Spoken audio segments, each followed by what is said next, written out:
encore une fois. Merci, Président.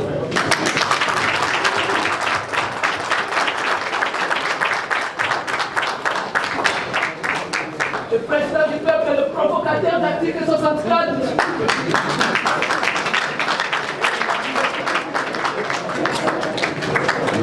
Mes chers frères et sœurs, Dieu merci. Dieu merci. Il est là. Il était au front. Quand le gens tombaient, il y a eu 6 personnes qui étaient de part et d'autre de son corps, qui étaient tombées ces jours-là. C'était le 19 septembre. Le 19 septembre, le 20 septembre, ça doit rester dans les annales de nos martyrs de la RDC. Il aurait pu tomber aussi, mais son Dieu est grand. Son Dieu lui a dit, tu as une mission à accomplir, je ne te laisserai pas tomber. Tu iras jusqu'au bout de ta mission. Lumumba est parti 50 ans après, on a eu encore son dauphin qui a réapparu à la RDC. Et ce sont des gens, on appelle ça un denrée rare. Et c'est des gens qui reviennent après des décennies. Et ne gâchons pas cette chance-là. Il est là, physiquement. Je dis Dieu merci. J'espère que vous vous portez bien, Président. Nous portons bien, oui, merci. Très bien.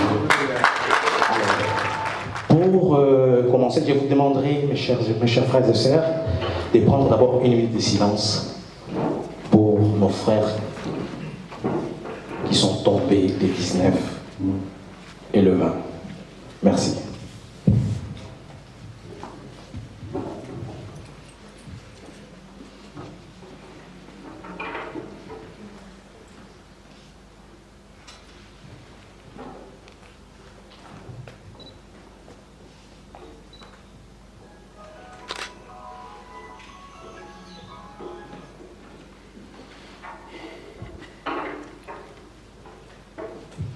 Je vous remercie.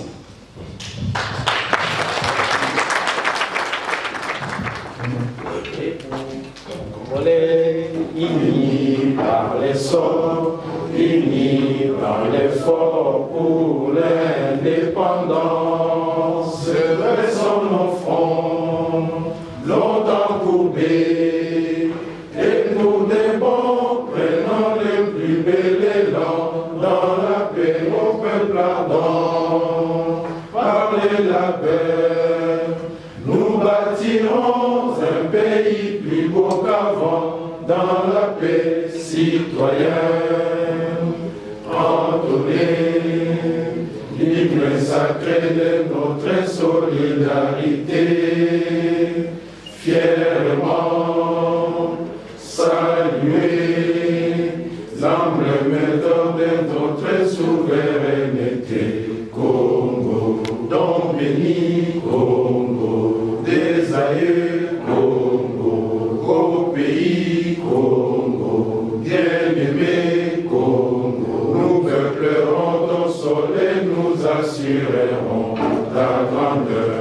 30 juin, retour soleil, 30 juin, du 30 juin, jour sacré, sois le témoin, jour sacré de l'immortel, serment de liberté, que nous léguons à notre prospérité pour toujours.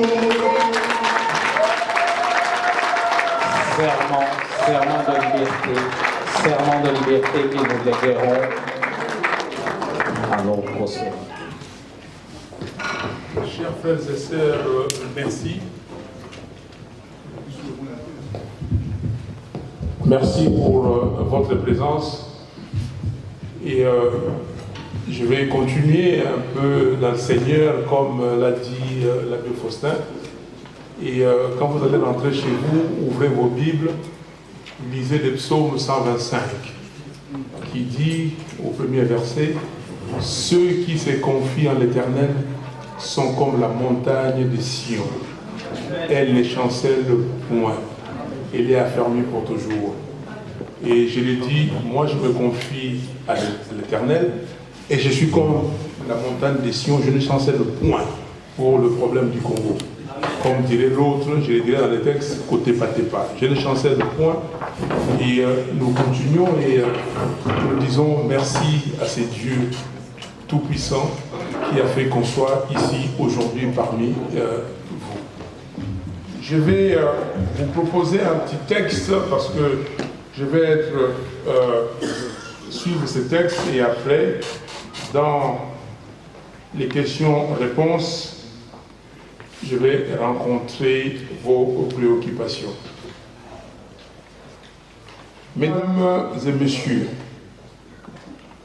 je vous souhaite la bienvenue en ces lieux, tout en vous remerciant d'avoir bien voulu répondre à l'invitation qui vous a été lancée par les organisateurs de cette conférence, qu'ils soient eux aussi remerciés pour leur dévouement.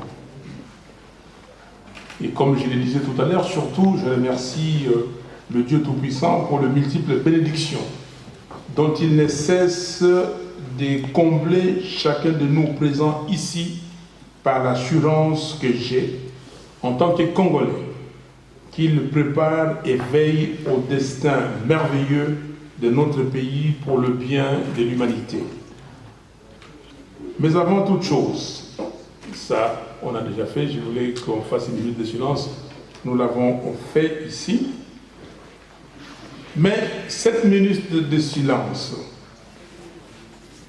c'était pour la mémoire de tous nos compatriotes qui sont tombés, en particulier lors des événements du 19 et 20 septembre dernier, et en général, lors de toutes les autres manifestations organisées ces 5 dernières années pour exiger le respect par tous de la Constitution.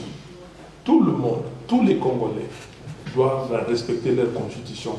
Même les étrangers, quand ils sont au Congo, ils doivent respecter notre Constitution. Mesdames, Mesdemoiselles, Messieurs, aujourd'hui, il est vrai que l'intensité du débat sur la Constitution réduit parfois le respect de celle-ci à l'article 220 qui a verrouillé un certain nombre de dispositions, notamment celles en rapport avec le nombre et la durée du mandat du président de la République.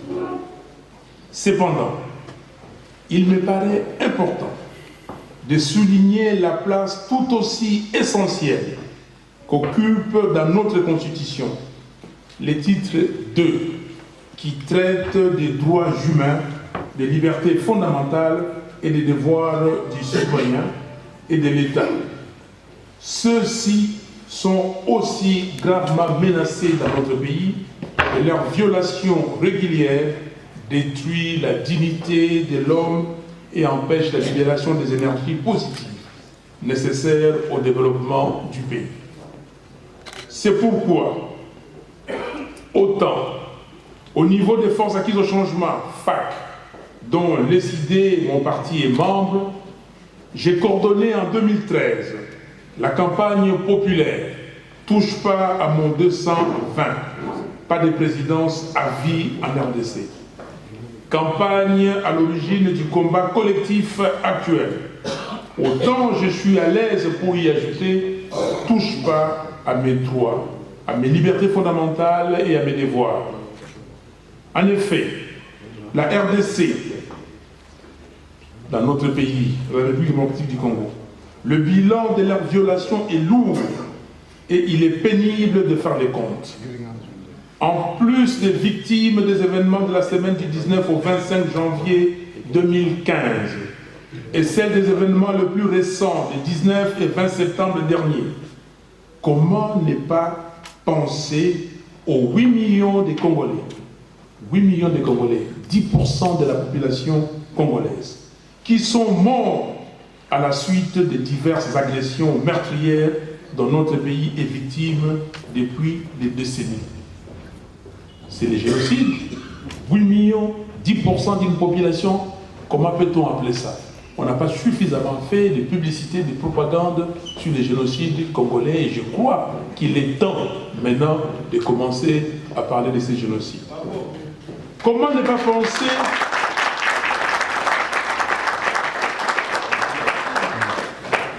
comment ne pas penser à mon frère et ami Floribert Chebeya, à Fidel Bazana, Armand Tungulu, Bapouya Mwamba, Serge Mayeche, Franck Ngike et son épouse. Comment ne pas penser à lui? Comment ne pas penser aux généraux Mbouza Mabe, Mamadou Ndala, Lucien Baouma et tant d'autres? Je m'incline respectueusement en leur mémoire. Je déclare que non seulement leur sacrifice n'aura pas été vain, mais que justice leur sera aussi rendue. Comment non plus ne pas avoir une pensée pour mon cher frère et ami, et j'ai son secrétaire général ici, Eugène Diomi Ndongala. Comment ne pas penser à lui? Comment ne pas penser à Jean-Claude Mouyambo, Eric Kikunda, Bruno Chibala, Moïse Monidela, Louis Munongo, pour tous les détenus politiques et d'opinion, ainsi que pour toutes les victimes de l'injustice et de l'intolérance du pouvoir de M. Kabila. Je salue leur bravoure et je les assure du soutien à l'égard de tous les Congolais, et puis de paix et de justice, tout en espérant qu'ils seront bientôt parmi nous. Pourtant, l'article 16 de la Déclaration des droits de l'homme et des citoyens de 1789 proclame, je cite, « Toute société dans laquelle la garantie des droits n'est pas assurée, ni la séparation des pouvoirs déterminée, n'a pas de constitution. » Assurément, une telle société ne peut que flageller, et c'est à juste titre que le jeune artiste congolais Fally Ipupa, pour ne pas le citer, a une fois chanté « Tokoma Kotepatepa, Lokola Mboka Ezanga Constitution ». J'ai beaucoup aimé ça. Oui, Kotepatepa, parce que Kotepatepa en français veut dire chanceler ou vaciller. Kotepatepa parce que M. Kabila refuse d'observer et de défendre la Constitution suivant le serment prêté à l'article 64. Kotepatepa, vaciller, chanceler, parce que M. Kabila n'assure pas son arbitrage le fonctionnement régulier, n'assure pas par son arbitrage le fonctionnement régulier des institutions conformément à l'article 69. Kotepatepa parce que le Parlement, caporalisé, avec une chambre illégitime, le Sénat, s'est conforté comme caisse de résonance à la mouvance kabiliste. Kotepatepa, chancelé parce que le gouvernement, sans boussole, est absent sur toutes les questions d'intérêt général. Kotepatepa parce que la CENI, censée être indépendante et organiser les élections dans les délais constitutionnels, est devenue le bras séculier de la mouvance kabiliste et son instrument technique de conservation des pouvoirs. Kotepatepa enfin parce que la Cour constitutionnelle, instrumentalisée, a honteusement cessé d'être la gardienne de la loi fondamentale et les pouvoirs judiciaires ne plus garants des libertés individuelles et des droits fondamentaux des citoyens. C'est cette société de l'arbitraire et de la violence que M. Kabila voudrait nous imposer, avec pour funeste objectif de faire de notre pays un no man's land. L'impasse institutionnelle se situe là, à ce niveau-là. Le danger est là, par la volonté de M. Kabila, désormais facteur de l'insécurité généralisée dans notre pays et obstacle à l'état de droit et à l'alternance démocratique, à la paix, à la stabilité et le développement de la RDC par sa détermination à rester à tout prix au pouvoir en violation de notre Constitution. Nous avons le devoir, chers frères et sœurs, de refuser cela et d'arrêter son élan. Tout Congolais qui aime son pays a le devoir de s'élever pour dire non au macabre projet de déstabilisation de notre pays par le régime de M. Kabila. Heureusement, il y a des fils, filles et des fils de notre pays qui chaque jour consentent d'énormes sacrifices pour barrer définitivement la route à M. Kabila, et je sais que vous comptez parmi ces dignes compatriotes. Voilà pourquoi, répondant à l'appel pressant des Congolais, tant de l'intérieur que de l'extérieur, à l'unité de l'opposition pour faire respecter la Constitution de la République, et donc pour faire partir M. Joseph Kabila du pouvoir, nous avons créé le 10 juin 2016 à Genval, en Belgique, le rassemblement des forces politiques et sociales acquises au changement.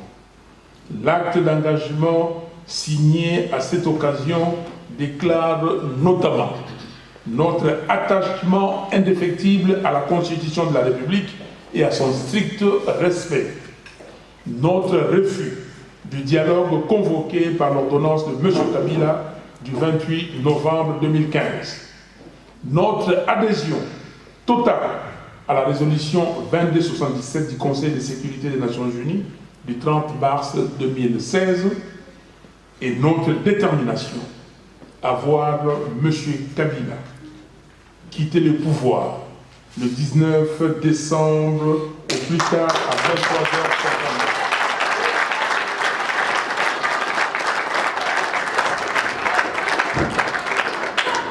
Je disais enfin notre détermination à voir M. Kabila quitter le pouvoir le 19 décembre au plus tard à 23h59.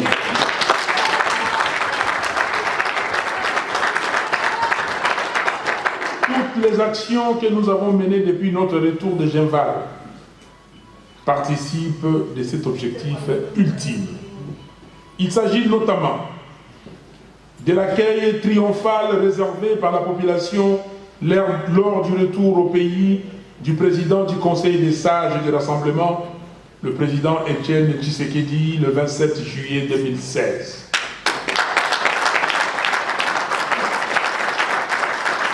Il s'agit du meeting populaire.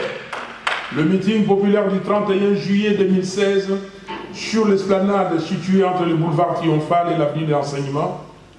Meeting animé par le président Etienne Tshisekedi. Il s'agit de la journée ville morte du 23 août, des manifestations du 19 et 20 septembre 2016 pour réclamer la convocation par la CENI du scrutin pour l'élection du président de la République, conformément à l'article 73 de la Constitution. En même temps, il était question de signifier le préavis de 3 mois à M. Joseph Kabila. Il s'agit du conclave du rassemblement qui a été clôturé le 4 octobre. Vous avez certainement vu la déclaration finale. Il s'agit de la journée ville morte, le 19 octobre, et délivrance du carton jaune à M. Joseph Kabila.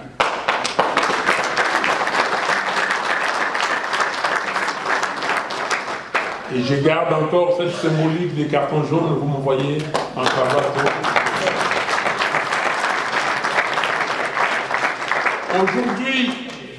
Aujourd'hui, nous, Congolais, nous sommes en présence de 2 thèses.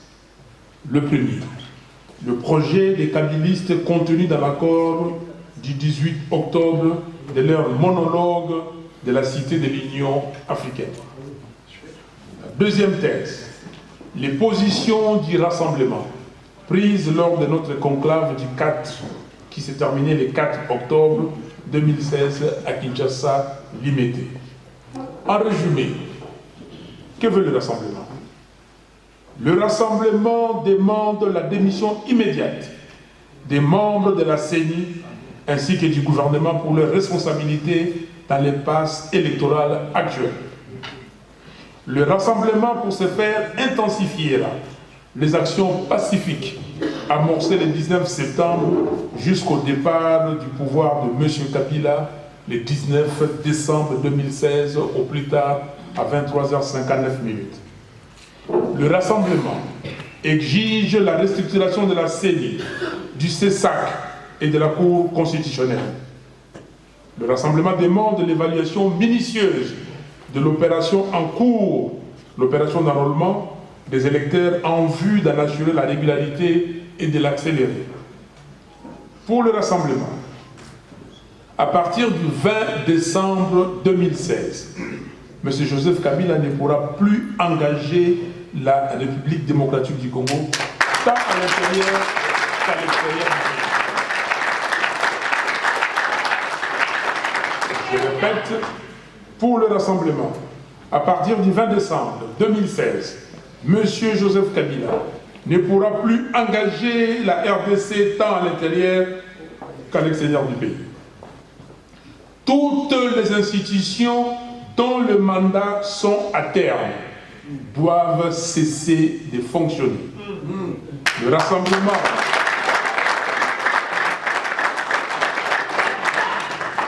et je peux vous rappeler ces institutions, le Sénat, les assemblées provinciales, les gouverneurs et vice-gouverneurs de province, et même l'Assemblée nationale qui sera fait mandat le 22 février 2017. Le rassemblement en appelle donc à la tenue urgente des élections pour le retour le plus rapidement possible à l'ordre constitutionnel. Pour le rassemblement, la priorité doit être donnée à l'élection présidentielle couplée à l'élection législative nationale, comme ce fut le cas par le passé.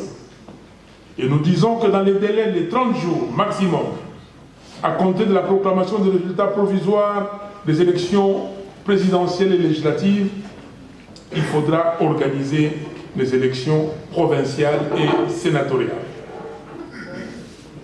Pour le rassemblement, les élections locales se tiendront après l'installation des institutions nationales et provinciales.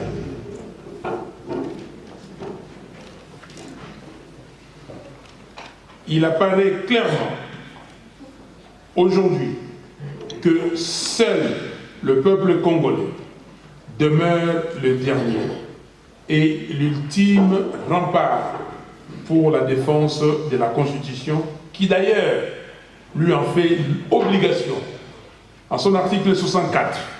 Obligation. Que dit l'article 64 de notre Constitution?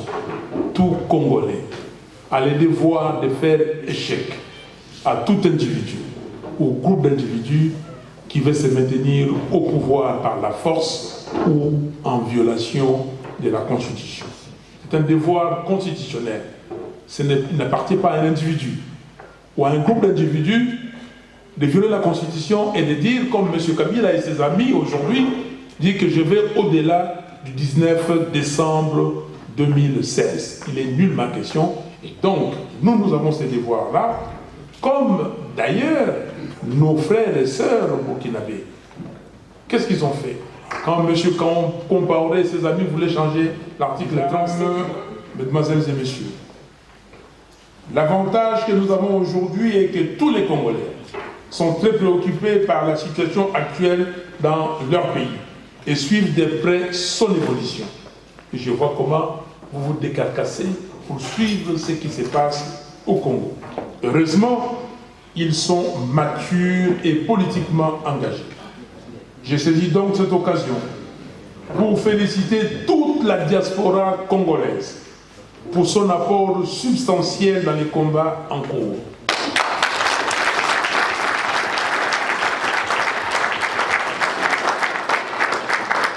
Je voudrais exhorter tout un chacun à plus de résilience, à davantage de courage, à l'instar de ces 4 juges de la Cour constitutionnelle qui ont refusé de cautionner la forfaiture. Ainsi, dans la solidarité et l'amour du prochain, nous allons faire aboutir la cause. Notre combat est noble et la victoire est certaine. Rassurez-vous.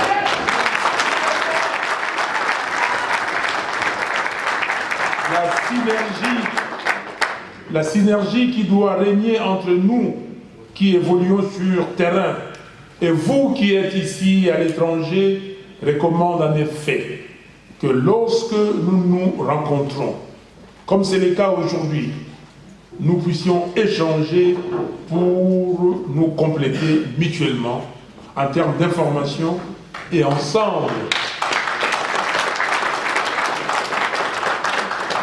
nous compléter mutuellement en termes d'information et ensemble arrêter des stratégies à même de nous aider à atteindre le plus rapidement possible l'objectif recherché, à savoir le respect de la Constitution de la République et donc le départ de M. Kabila du pouvoir et le retour le plus rapidement possible à l'ordre constitutionnel.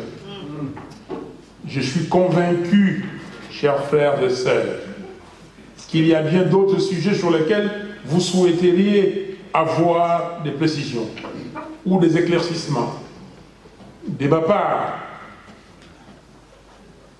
C'est ainsi que je me mets volontiers à votre disposition pour pouvoir répondre à toutes vos questions et surtout enregistrer vos pertinentes observations et contributions que je ne manquerai pas de partager avec les amis de Rassemblement qui sont restés au pays. Et je suis fier aujourd'hui de voir que autour de moi, j'ai les membres du Rassemblement. C'est le Rassemblement.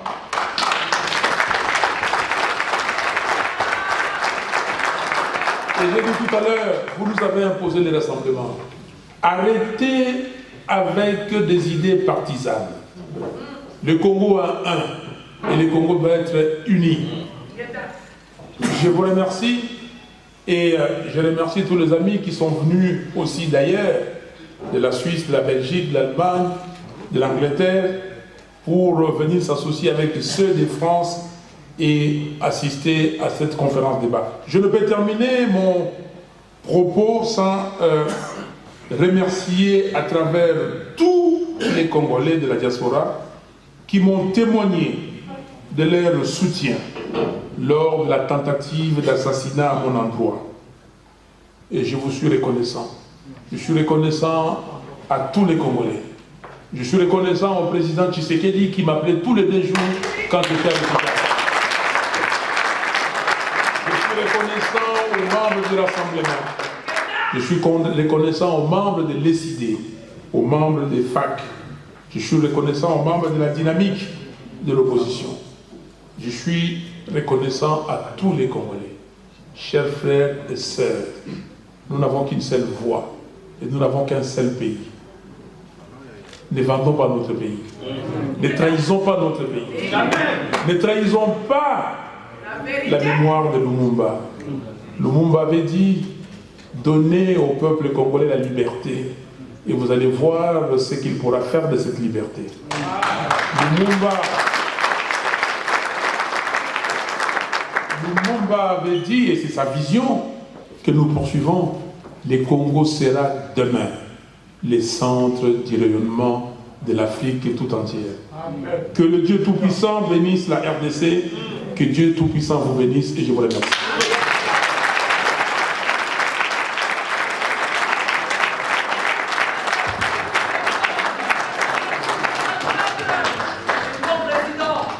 Merci, honorable Martin Fayoulou. Merci. À la forme d'un revolver dont la gâchette est placée au Congo. Lumumba avait rencheri en disant que si le Congo basculait dans la nuit de la servitude, c'est toute l'Afrique qui perdrait. C'est juste pour montrer l'importance du Congo dans l'Afrique centrale. Un Congo stabilisé, c'est toute l'Afrique centrale stabilisée. C'est juste pour dire que au niveau du Congo, aujourd'hui, même sur le plan géopolitique.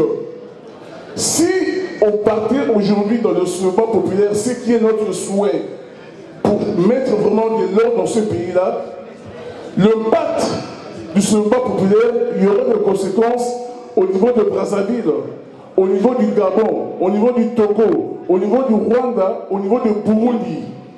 L'impact ira beaucoup plus loin. L'Occident ou les Occidentaux ne veulent pas de soulèvement populaire au Congo. Ils ne veulent pas qu'il y ait l'application de l'article 64. Pourtant, c'est par l'application de l'article 64 que nous pourrons mettre les choses au point. C'est pourquoi d'ailleurs vous voyez très bien l'Occident est en train de tout faire. Il nous pousse, nous, rassemblement, d'aller vers le dialogue. Il voudrait qu'on puisse trouver un terrain d'entente avec le pouvoir. Il voudrait, si possible, qu'on cherche Kabila par le dialogue. Ça, c'est la position, justement, de la communauté internationale. Il fera tout pour éviter qu'il y ait ce soulèvement populaire que nous appelons de tous nos voeux. Maintenant, ma question est celle-ci. Est-ce que, si on se souvient de ce qui s'est passé à la conférence des gens souveraines, dans ces assises-là, tu sais qu'elle était plus ou moins minoritaire sur le plan numérique, mais arrivé là-dedans, il avait fait en sorte que tout le monde avait adhéré, comment dirais-je, à son projet. Mobutu était complètement minorisé et il a été vraiment limité. Est-ce que vous ne voyez pas qu'ici aujourd'hui, et d'ailleurs je suis d'accord avec ça, que nous puissions trouver de voies et moyens à travers, comment dirais-je, une discussion avec le pouvoir. Vous avez dit qu'ils ont fait leur monologue, ok d'accord, maintenant il est grand temps qu'on puisse discuter avec le pouvoir de manière à demander à Kabila de partir et d'éviter si possible qu'il y ait encore de morts.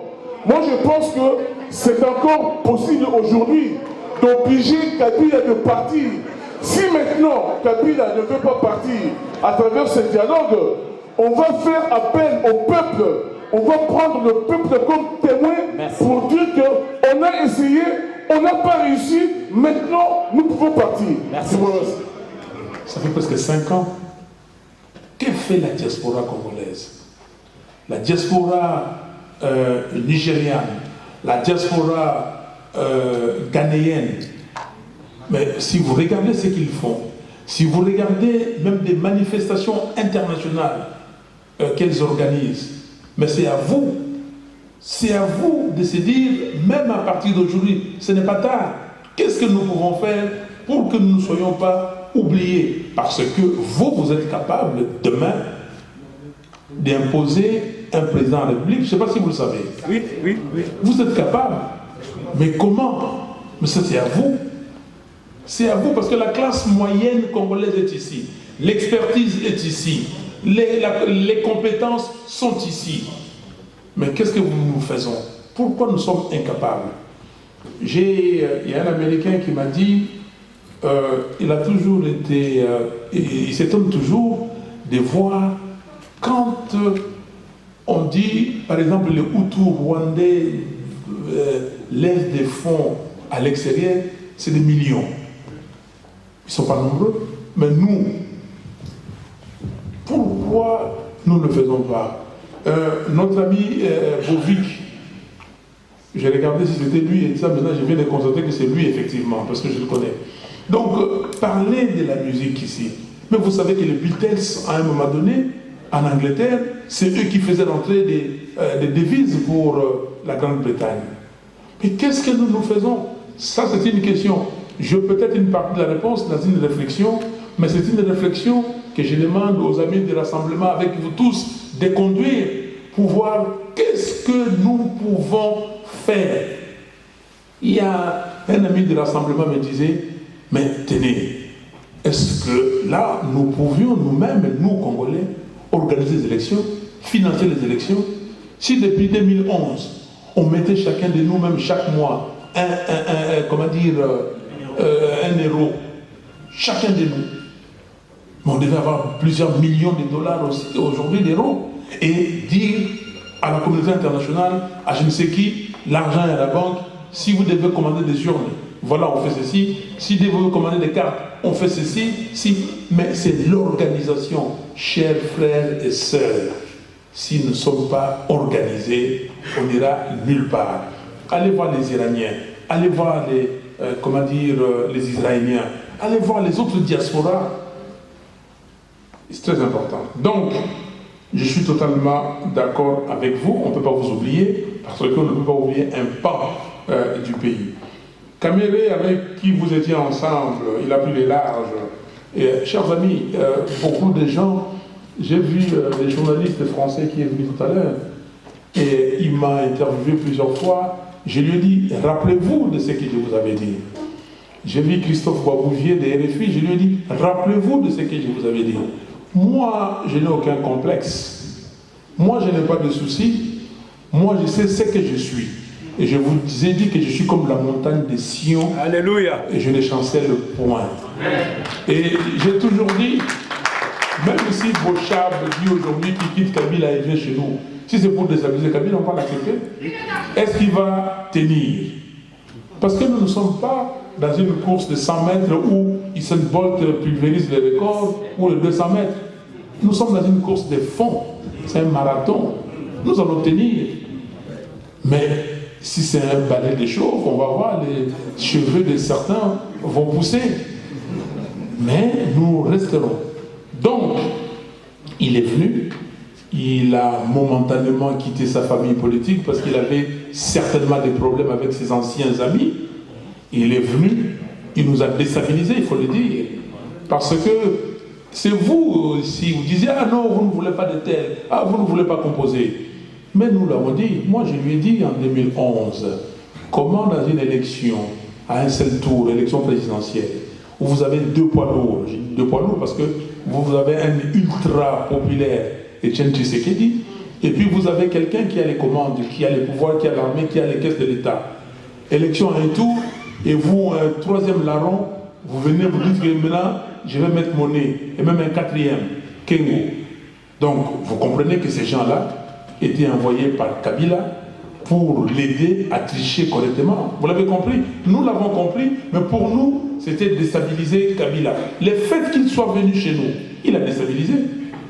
Il a déstabilisé, et maintenant, les gens qu'il avait amenés ne rentrent plus, et Wanga est resté, Lumba est resté, et tant d'autres. Donc pour nous, c'est un menu fretin, il est parti, il est rentré chez lui, qui rentre chez lui. Alors,